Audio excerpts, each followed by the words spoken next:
Bom dia, meninos. Hoje falaremos sobre refração da luz ou refração luminosa. A refração, ela é o fenômeno que ocorre quando a luz muda de meio de propagação, causando assim alteração na sua velocidade. Então vejamos, se eu tenho aqui dois meios, tá? Representado pela parte branca e representado pela parte azul. Primeira coisa que a gente faz, escrever a reta normal. Aí eu vou pegar um ângulo, um raio de luz que incide sobre esse segundo meio com um ângulo que eu vou chamar de I, ângulo de incidência. O que acontece quando esse raio de luz ele atravessar esse meio? Ele vai sofrer o fenômeno da refração, alterando a sua velocidade. E ele também vai alterar a sua direção de propagação. Nesse caso, ele aproximou-se da reta normal. Então eu vou falar que esse é o ângulo de refração. Tá? Então é isso que nós observamos quando nós presenciamos o fenômeno da refração.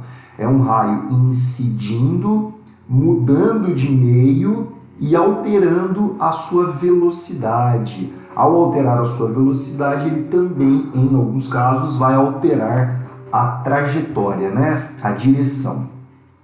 Olha exemplos de refração luminosa acontecendo. Quando nós observamos, por exemplo, um canudo em um copo transparente, nós temos aqui três meios. O primeiro meio é o meio ar, o segundo meio é o meio água. E está sofrendo também o fenômeno da refração quando ele atravessa o vidro. Então eu tenho aqui o canudo, a luz atravessando do ar para o vidro, a gente vai ver de um jeito, e depois da água para o vidro, né? Sofrendo essa distorção, parece que ele não é contínuo, é o fenômeno da refração. Ou quando nós estamos andando em uma estrada e a gente vê no horizonte, assim, parece que ela está molhada, né? Essa é a impressão que nós temos. É porque ela está, o ar na sua superfície está um pouco mais aquecido, e quando nós alteramos, né, a temperatura, nós alteramos a densidade, nós alteramos consequentemente então o meio. E aí a refração ela acontece. Tá? Então são dois exemplos aí da refração acontecendo na prática, no nosso dia a dia. Quando nós falamos de refração, nós precisamos falar do índice, né, de refração. O que é o índice de refração? Ele indica quantas vezes a velocidade da luz no vácuo é maior que a velocidade da luz em um determinado meio. Ele é calculado a partir dessa formulinha aqui, ó. N é o índice de refração, C é a velocidade da luz no vácuo, que a gente vai considerar como sendo 3 vezes 10 a oitava, e V é a velocidade da luz no meio. Dividir um pelo outro, tem o índice de refração. Índice de refração é uma grandeza adimensional. Eu estou dividindo velocidade por velocidade, então não há dimensão, não há unidade. Beleza, meninos? Essa fórmula serve para nós calcularmos duas coisas. Se ele der para nós o índice de refração, eu calculo a velocidade da luz no meio. Se ele der a velocidade da luz no meio, eu calculo o índice de refração. O C é sempre constante, vai valer 3 vezes 10 a oitava metros por segundo. Olha só alguns índices de refração calculado. No vácuo, assim como o ar, o índice de refração é 1. O que significa isso? Que a velocidade da luz no meio é igual à velocidade da luz no vácuo. Já no gelo, a gente tem um índice de refração de 1,31. Ou seja, a velocidade da luz no gelo ela é menor que a velocidade da luz no vácuo, tá? Então, dividindo uma pela outra, a gente encontrou 1,31. E o mesmo para essas outras grandezas aqui, é uma tabela só que só a título de curiosidade, você não precisa decorar, beleza? É só fazer a formulinha. E aí, as leis de refração, tá? A gente vai ter. A primeira lei diz que o raio incidente, a normal e o raio refratado estão todos em um mesmo plano. A segunda lei é a chamada lei de Snell-Descartes, que é justamente a fórmula que nós vamos usar para calcular qualquer uma dessas 4 grandezas, meninos. O N1 é o índice de refração do meio 1, N2 é o índice de refração do meio 2.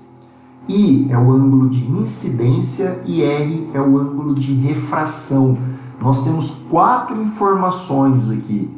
Então, eu posso calcular e encontrar qualquer uma delas. Basta que eu tenha as outras 3. E aí, para nós entendermos um pouquinho melhor qual a relação entre o N1 e o N2, vamos pegar 3 situações. Então, a primeira situação, quando o N1 for menor que o N2, então vamos desenhar ali uma fonte de luz, né, gerando um raio de luz, sempre a reta normal para nos auxiliar a encontrar o ângulo de incidência e refração. Então eu tenho o ângulo de incidência. Esse raio de luz, ele não continuará em linha reta, ele vai sofrer um desvio, que nesse caso é para baixo. Então ele desvia para baixo, gerando aqui um ângulo de refração, tá bom? Se você subtrair o I do R, você tem o desvio, que é o quanto ele desviou. Nesse caso ele desviou para baixo. Então entenda, se o índice de refração do meio de baixo for maior, ele desvia para baixo. Se o índice de refração do de baixo for menor, que seria esse segundo caso, ele vai desviar para cima. Vamos fazer a construção. Fonte de luz, raio notável, reta normal, ângulo de incidência, ele... ao continuar reto, né, ele percorreria essa trajetória pontilhada. Mas não, ele vai sofrer um desvio para cima. Por que ele foi para cima? Porque o índice de refração de baixo é menor. Pensa assim, ó, ele sempre desvia na direção do índice de refração maior. O N1 não é maior? Então ele vai para cima.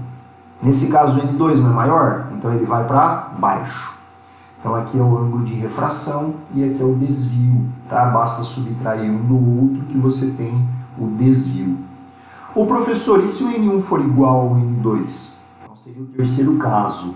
Não acontece refração, galera. A refração só acontece quando nós temos meios distintos. E meios distintos implica índices de refração distintos. Nesse caso eles são iguais. Então o raio de luz ele incide com o ângulo de incidência, continua com o ângulo de refração e eles são iguais. Ou seja, não aconteceu, no caso, a refração, tá?